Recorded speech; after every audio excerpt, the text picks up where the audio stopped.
Bienvenue dans cette nouvelle vidéo dans laquelle je vais vous expliquer comment lire et écrire des données dans un Google Sheet avec Automa. Voici un Google Sheet d'exemple avec deux colonnes simples, colonne 1, colonne 2, et différentes valeurs de 1 à 10 dans le Google Sheet. Donc pour lire ces valeurs, je vous montre, je vais utiliser le bloc Google Sheets dans Automa. Je vais choisir l'option Get Spreadsheet Cell Values, qui correspond à la lecture du Google Sheet. Ensuite, je vais saisir l'ID de mon Google Sheet que je trouve dans l'URL du Google Sheet après /d/ jusqu'à /edit. C'est l'ID du Google Sheet et je peux très bien utiliser une variable pour avoir un ID dynamique. Ensuite, je définis dans ce Google Sheet quelle d'abord feuille je vise. Donc là, en l'occurrence, feuille 1, c'est le nom ici. Et ensuite, eh bien, quelle plage de données je cible. Donc là, j'ai mis A2.B, ça veut dire je récupère tout ce qu'il y a dans les colonnes A et B. Je définis un nom pour cette configuration de Google Sheet, une référence que j'appelle MySheet, qui va me servir par la suite. Je coche l'option Use the first row as keys. C'est pour me permettre d'utiliser de façon plus intuitive les données après dans le Google Sheet, en utilisant bien les libellés de colonnes, donc col 1, col 2.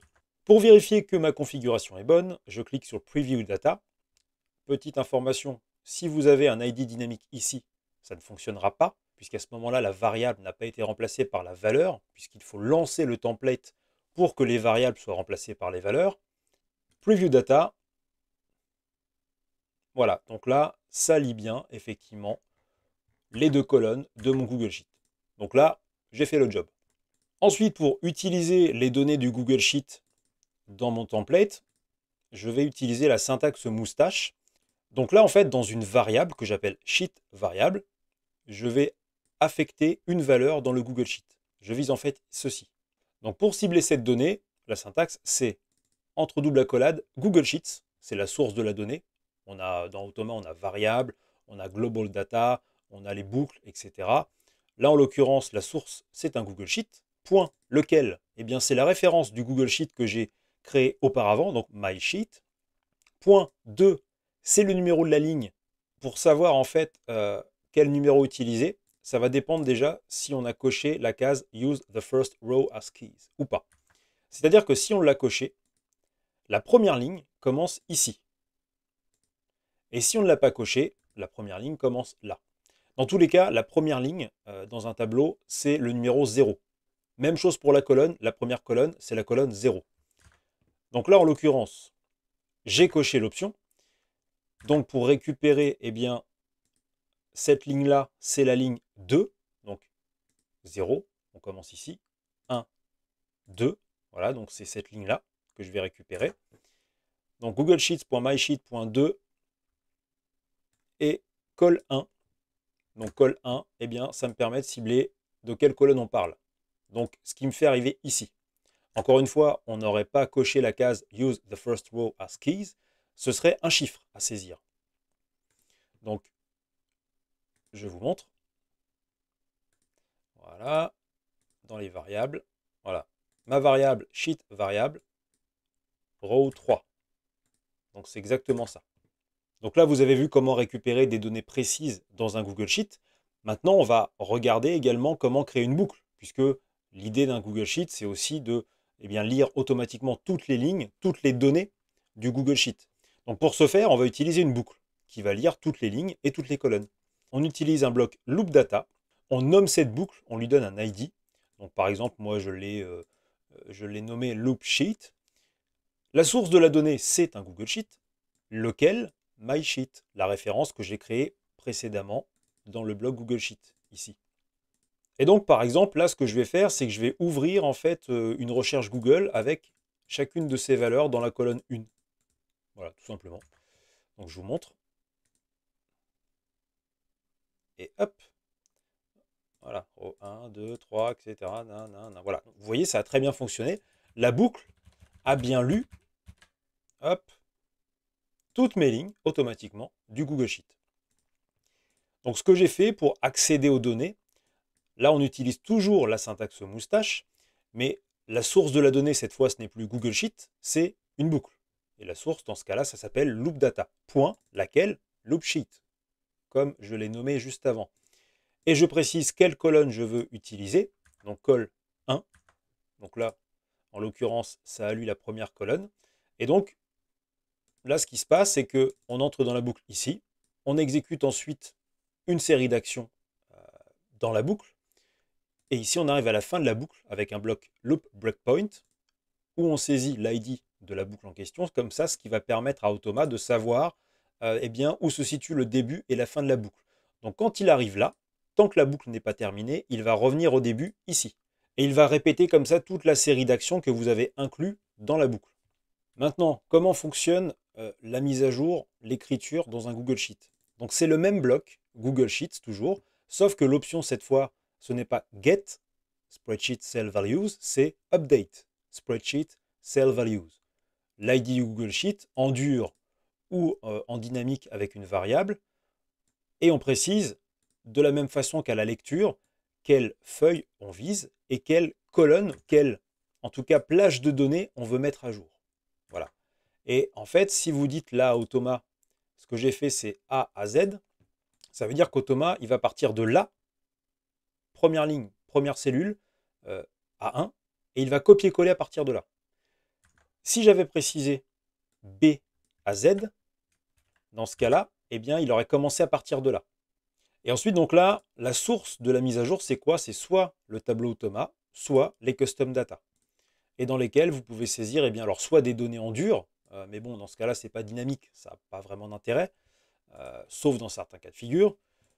Donc là, vous pouvez saisir une variable ou des variables, voilà, selon la structure que vous avez dans vos variables. En ce qui concerne l'écriture dans un Google Sheet, il faut bien comprendre qu'Automa va faire un copier-coller des données que vous lui fournissez. Ce qui veut dire que en lecture, si vous avez 10 lignes dans votre Google Sheet, à la fin, en écriture, vous devez aussi avoir 10 lignes. Sinon, ça va créer un décalage parce que, encore une fois, Automa ne fait qu'un copier-coller. Donc, admettons, on a ces lignes à traiter, donc 10 lignes de données à traiter. Et à la fin du process, il se passe ça. Voilà. Donc là, vous voyez le problème. Il n'y a plus la ligne 3, la ligne row 3, et on n'a plus non plus la ligne row 8. Elles ont disparu. Et ça, c'est parce que dans votre process, eh bien, pour une raison qui vous appartient, vous avez exclu ces lignes du traitement. En tout cas, vous les avez exclues pour la mise à jour du Google Sheet. Et ce qui fait que, eh bien, comme elles n'existent plus, eh bien, en faisant un copier-coller, Automa, lui, ne recopie que les lignes et les colonnes qu'il a, donc ce qui donne ça. Donc si au départ, vous avez 10 lignes et qu'à la fin, vous en avez 8, voilà ce qui se passe. Cela crée un décalage. Donc ce qui veut dire que dans votre process, il faut bien penser à ne pas exclure de lignes du Google Sheet. Donc même si en fait, elles ne sont pas censées être traitées dans votre processus, créez une condition, faites en sorte de quand même les intégrer pour qu'à la fin, eh bien, si vous aviez 10 lignes en entrée, vous avez 10 lignes en sortie. Quelle que soit la méthode de mise à jour, soit par le tableau Automa, soit par des custom data, il faut que le nombre de lignes en entrée, en sortie corresponde. Donc, un exemple concret en application. Je lance le workflow. Et voilà, vous avez remarqué là, on a un problème, on a un décalage qui s'est créé. Parce que, regardez bien, j'ai bien 10 lignes en entrée, sauf que dans mon tableau Automa, dont je peux vérifier les valeurs dans les logs, log, ici, ici, j'ai combien de lignes? J'en ai 8. Et donc, Automa, il a fait quoi? Il a fait ça, copier, coller. Et ce qui aboutit donc à ce que je vous expliquais juste avant. Alors, vous pouvez vous retrouver confronté à un problème, une erreur liée à l'API Google Sheet qui vous indique un problème de quota, d'écriture, etc. Vous avez trop abusé pendant une minute. Donc ça, si cela arrive, il y a plusieurs solutions. Il y a une solution de construction de template ou après différentes options qui peuvent vous aider à vous sortir de ce problème. Donc je ne vais pas tout vous montrer, mais en gros, dans les grandes lignes, là, vous voyez ce que je fais dans mon processus. Je traite chaque ligne et une fois que là, donc dans mon exemple, mes 10 lignes ont été traitées, je mets à jour mon Google Sheet une fois. Alors que dans certains cas, on peut être tenté de le mettre au milieu du processus pour mettre à jour chaque ligne une par une, pourquoi pas. Mais dans ce cas-là, ça veut dire qu'au lieu d'avoir une action de mise à jour, on va en avoir 10. Et donc forcément, vous allez vous exposer à un risque plus élevé de blocage lié au quota d'écriture. Donc première option. Autre option, utilisez l'autre bloc Google Sheet qui s'appelle Google Sheet G Drive.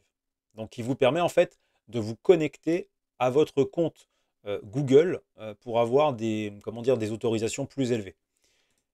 Autre option que moi j'utilise souvent, c'est aller dans les réglages du bloc, aller dans l'onglet On Error, activer cette option, par défaut c'est comme ceci, donc activer cette option, et activer la notion de réessayer. Donc moi ce que je lui dis c'est tu réessayes la même action 3 fois toutes les 20 secondes. Et comme on a un quota par rapport à 1 minute, bah, au bout de 3 fois 20 secondes, la minute elle est passée. Donc logiquement ça va finir par fonctionner. Voilà dans les grandes lignes comment utiliser Google Sheet avec Automa. Maintenant c'est à vous de jouer vous-même. Vous n'avez pas tout compris, c'est normal, je vous rassure, ce n'était pas une vidéo de formation, mais de démonstration. Parce que le but de ma formation, c'est justement de vous apprendre de façon progressive à maîtriser Automa pour que vous puissiez être à l'aise sur tous les templates. Vous avez aimé cette vidéo? Alors n'hésitez pas à la liker, la commenter, la partager, c'est ce qui me motive à continuer. Et si vous avez des idées de templates pour de prochaines vidéos, dites-le en commentaire. Et bien sûr, pour ne rater aucune future vidéo, abonnez-vous à ma chaîne.